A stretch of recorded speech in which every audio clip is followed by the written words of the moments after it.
Hi, I'm Rachel, and this is my page 112 tag for April 2023. The page 112 tag was brought to BookTube by Sean the Bookmaniac. It is based off of a French literary prize wherein a long list is comprised of books where the judges only read page 112 of the books in contention.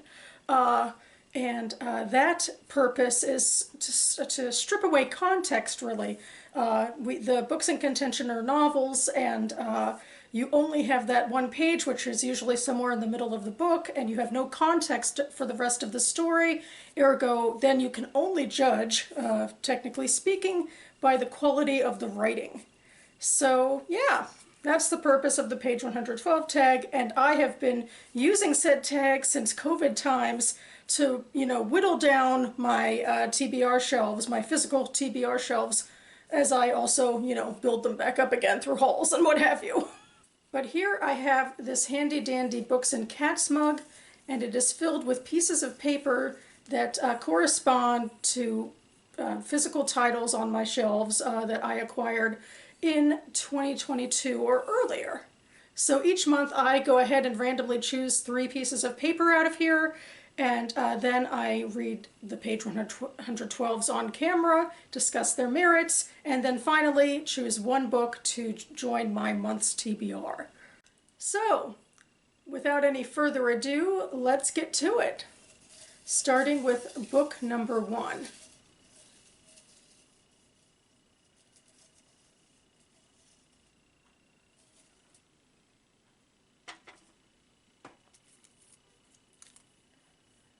Transcendent Kingdom by Ya Jesse. This book was also something that was in contention for another recent BookTube TBR game that I played in my last video, my BookTube spin video, but it didn't win that one, so it's still in the running.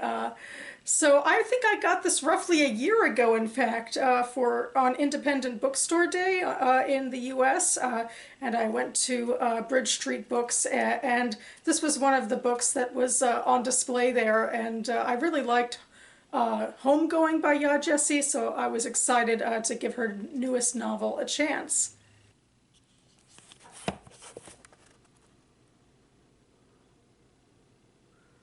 Okay. Now we have book number 2. I always like to see some diversity, and so far this year I don't think I've pulled anything that wasn't a 2022 acquisition, so it would be nice to get something a little older as well, maybe something where I've already filmed a clip of myself reading the page, which, makes it easier for me now, as you do, but here we go.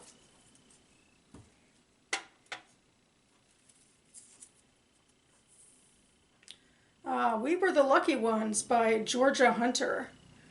I'm not actually sure when I got this one, but I don't think I've played with it in the game before. I think it might be a couple years old now, that I got it a couple years ago maybe at my used bookstore that's related to my local library system. But yes, this is another novel that I believe I found through the Jewish Book Council, and it is a novel, I think, that is coincides a little bit with the Holocaust, I think, and talks about sort of survivor's guilt and that sort of thing. So, yeah.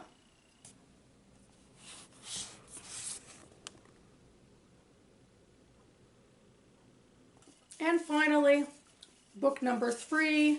Still hoping for diversity here insofar as I have diverse books on my shelves. Most of them are Jewish or general fiction titles. So let's see, what is this one? Oh no. See, they also stick together, and I'm trying to, keep them apart, keep a little sense of order in here. Alrighty, here we go.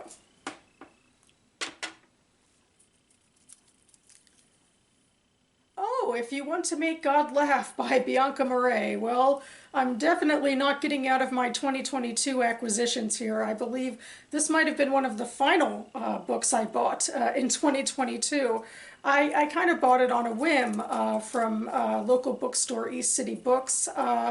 Just Because I really like this author. She runs a popular writing craft podcast called The Shit No One Tells You About Writing, which I'm desperately behind on, but I really love that podcast. It's a wonderful podcast for the craft.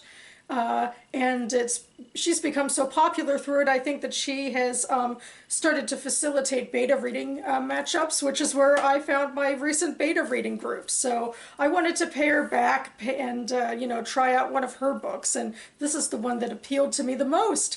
So yes, very exciting. Maybe I'll have the chance now to, see what I think of it.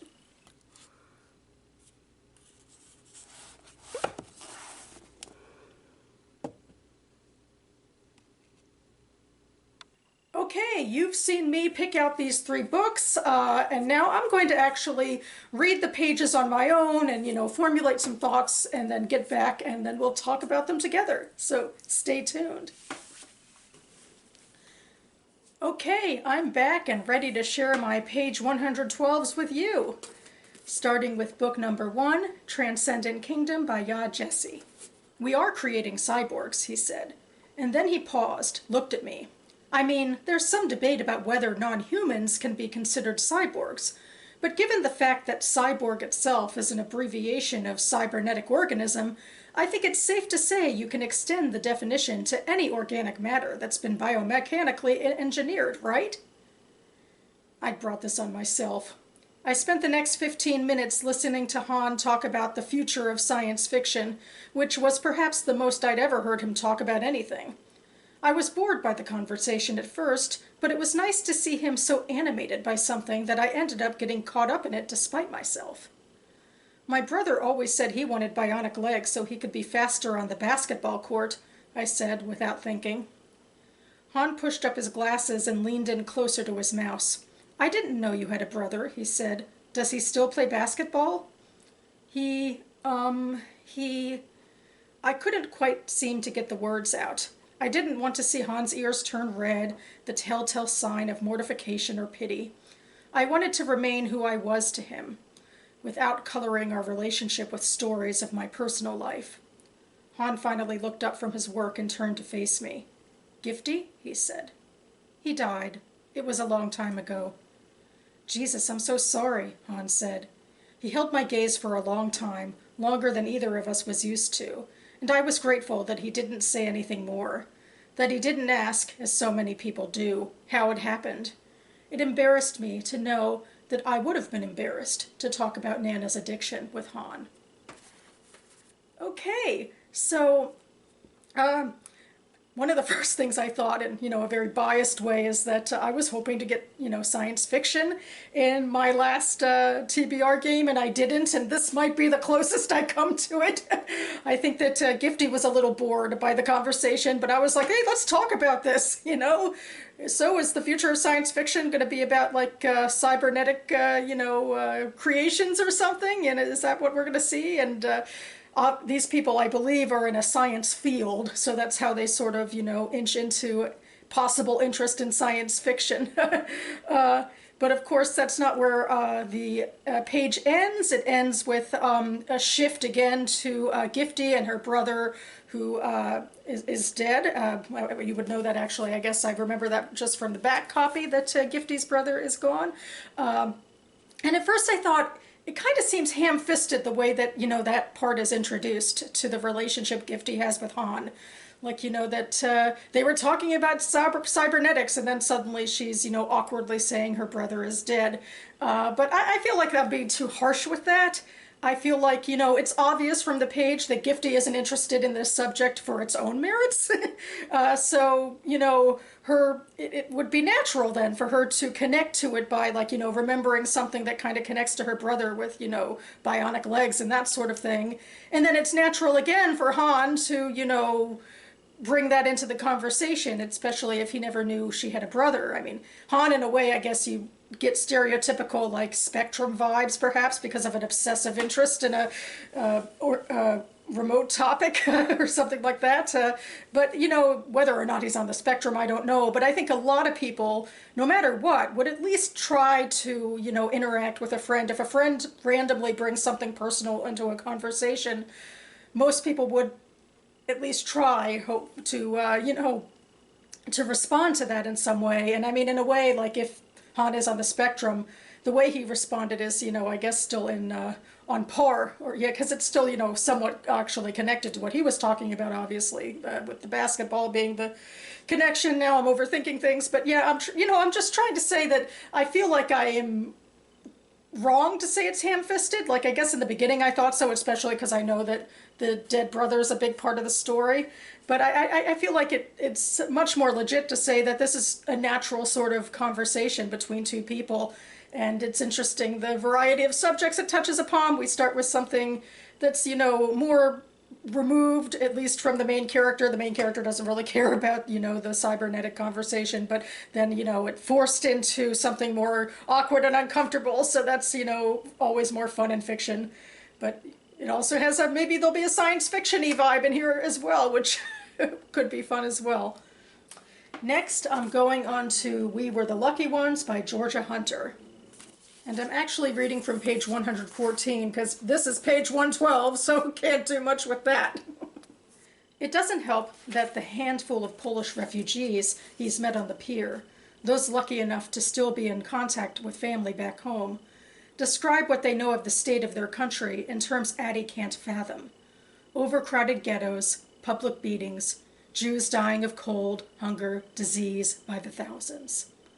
One young woman from Krakow told Addie that her husband, a professor of poetry, had been taken along with dozens of the city's intellectuals to the wall of the city's Wawel Castle, where they were lined up and shot. Afterward, she said, with tears streaking her cheeks, their bodies were rolled down the hill and into the Vistula River. Addie had hugged her as she cried into his shoulder, and then tried with all of his might to erase the image from his mind. It was too much for him to bear. As he inches toward the ship, Addie takes inventory of the languages being spoken around him: French, Spanish, German, Polish, Dutch, Czech. Many of his fellow passengers carry small valises like his own. In them, the handful of belongings with which they hope to start their new lives. Tucked into Addie's are a roll-necked sweater, a collared shirt, an undershirt, a spare pair of socks, a fine-toothed comb, a small sliver of army-issued soap, some twine, a razor, a toothbrush, a date book, 3 leather pocket notebooks already full, his favorite 78 RPM record of Chopin's Polonaise, Opus 40, No. 1, and a photograph of his parents. In his shirt pocket he carries a half-used notebook, in his trouser pocket a few coins and his mother's linen handkerchief. He has 1,500 zloty and 2,000 francs, his life savings, stashed in his snakeskin wallet, along with the 16 documents he's collected in order to talk his way out of the army and into a Brazilian visa. Addie's encounter with Ambassador Sousa Dantas in Vichy has been brief. "Leave your passport with my secretary," Sousa Dantas told him when they were far enough from the hotel that no one would overhear. "Tell her I sent you and come back for it tomorrow. Your visa will await you in Marseille. It will be good for 90 days. There's a ship leaving for Rio around the 20th of January. The Alcina, I believe. I don't know when or if there will be another. You should get on it. You will need to renew the visa once you arrive in Brazil." "Of course," Addie said, thanking the ambassador profusely and reaching for his wallet. "What do I owe you?" But Sousa Dantas just shook his head, and Addie realized that it wasn't for the money that the ambassador was risking his job and his reputation. All right, so this one is very compelling. There is a lot going on in it. It's, a novel about refugees and genocide and the effects of war. And this character is obviously trying to escape from what is World War II into Brazil. And it's just jam-packed with detail. I mean, we start just with trying to get a vague understanding of what's happening in Poland, and the author brings in like a direct sort of personal account from like a bit character who interacts with her protagonist. That's what I assume are these characters. And then we go into Addie's more particular story and his desire to escape to Brazil, And there's all that, you know, sensory detail of all the specific things he's packed, which basically comprises of what his life is, like, or what his life will be, like what he could take with him. And it's like very, very small amount of things. And then we end, I think, in a way, on a surprisingly hopeful note. I mean, when I first heard the line about the ambassador saying, "Leave your visa," I thought, oh no, is this a scam? I guess I'm not feeling all that, you know, hopeful. This isn't much of a page to feel, you know, optimistic about the human race, but at the end of it, there is that sliver of hope that there is someone who's risking everything just, you know, to help people out of, you know, the goodness of his heart. So yeah, I mean, it's very compelling stuff. I feel like that Georgia Hunter moves through a variety of topics really pretty easily and can keep people's interest. I mean, I think part of it is the subject matter, you know, the high stakes of somebody escaping, you know, war and genocide as always, you know, just, you know, gives you an immediate sense of connection to, you know, the importance or the emotional realities of that, you know, that it's, you don't have to, you know, convince the reader that, you know, the stakes are pretty dire. And of course, I'm also, you know, in the thick of it, remembering the Auschwitz book I read for the BookTube Prize last round, and in a way that's almost working against this. I'm, you know, part of me wants to continue to read about this stuff, and part of me is just, you know, overwhelmed and kind of want a little bit of a break. And especially this novel, because I know, you know, from the back and everything that it's going to be sprawling. It's going to cover several family members, so it's going to just have a lot of variety of trauma and of other things going on in it, and it's not necessarily a short novel either. So that's a little overwhelming, especially since, once again, I am judging for the BookTube Prize and have other, you know, obligations in my reading. So I'm, you know, I'm of two minds of this book. You know, part of me definitely thinks it's worth a read, and part of me thinks not now. And finally, book 3 is If You Want to Make God Laugh by Bianca Murray. Laletti rolls over, her eyes glazed with fever. The pillow is stained red. She groans and then closes her eyes again. Mama, wake up. Laletti's eyes open again and seek Zadwa's, though when they meet it feels as if Laletti is looking right through her. Where is the baby? The corners of Laletti's mouth twitch upward. Demisa, my son, is that you? Dread washes over Zadwa. Her mother is clearly delirious, and who knows what a person in her state might have done. No, it's me, Zadwa, your daughter, Zadwa says, shaking her gently. Where is my baby, Mama? Baby? The ghost of a smile disappears. Yes, the baby. Don't you remember? Where is he? Where is my son? Laletti's eyes widen in what appears to be a moment of clarity. She opens her mouth to answer, and Zadwa strains forward to hear what her mother will say. I took him. She stumbles over the words. You took the baby? Zadwa prompts, trying to keep her voice calm despite her rising panic. You took him where? He is gone. Gone? Gone where, Mama? What did you do with him? I did it for you, Laletti answers, and for him. What? What did you do? Laletti seems to consider the question, but before she can answer, her eyes roll back as she begins convulsing. Okay, so this page I feel like is quite obviously the end of a chapter, as you can see here. And I think Murray quite deliberately ended it on, you know, a dramatic note to get you to keep reading, although it seems like perhaps we're going on to the next chapter might be a new character named Ruth. But anyway, yeah, I feel like that's kind of heavy end of chapter drama. And, you know, we have very little context for what's going on. I mean, obviously that's true all the time, but there's not a lot happening on this page. It, I think, explains pretty clearly, though, that the mother seems to have some sort of medical issue, and that's why Zadwa believes that the mother has gotten rid of her son. And we don't know any other context for, you know, why this might have happened, why the mother might have felt justified other than perhaps illness, but I would assume there's more going on in this book as well. And I think on its surface it just feels a little dramatic for dramatic's sake, and with more context it would feel less dramatic for dramatic's sake. the fact that, oh, of course, the mother is convulsing right as she might be able to spill the beans about what she did with the boy. But, if we had been with the characters and the mother had been getting, worse and worse, that wouldn't seem so convenient, I don't think.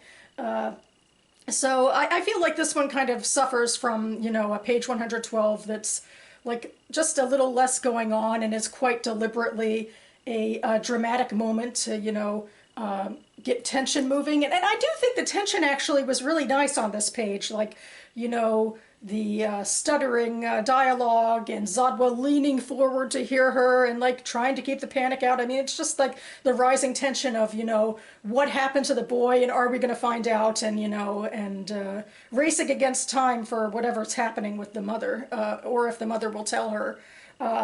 But overall, I feel like it isn't as grabby on its own. I think I'm going to put this one down for now, but obviously I'm looking forward to ultimately getting to it. So now we're down to books number 1 and 2, Transcendent Kingdom versus We Were the Lucky Ones. And I think I'm going to go with my gut with this one, that Transcendent Kingdom might be a better fit for me this month. That, there's just too much trauma and too much going on in this book, especially to have to deal with on top of a bunch of other BookTube prize reading. I'm getting kind of a slow start to my reading in April, so I'm a little nervous anyway about putting the longer book on versus a shorter book, even though technically that's not supposed to be how my tag works, but sometimes it is. And I still do feel like I am really excited for this book. I've been excited for it for a while, and I have a track record that I liked the author's first book.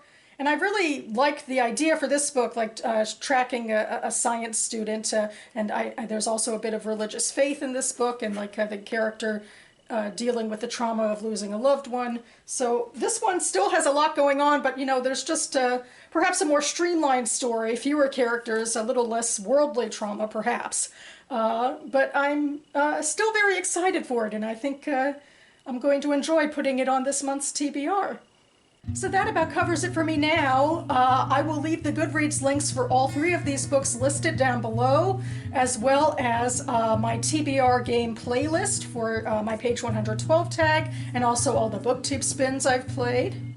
Also in this outro is when I like to shout out other booktubers who partake in TBR games or readathons or that sort of thing. And this month in April is part of a really complex readathon. I was talking, I think in my last video or 2 videos ago, that my TBR games are pretty simple when it comes down to it. The most complicated part is me trying to argue with myself about which book to choose in this tag.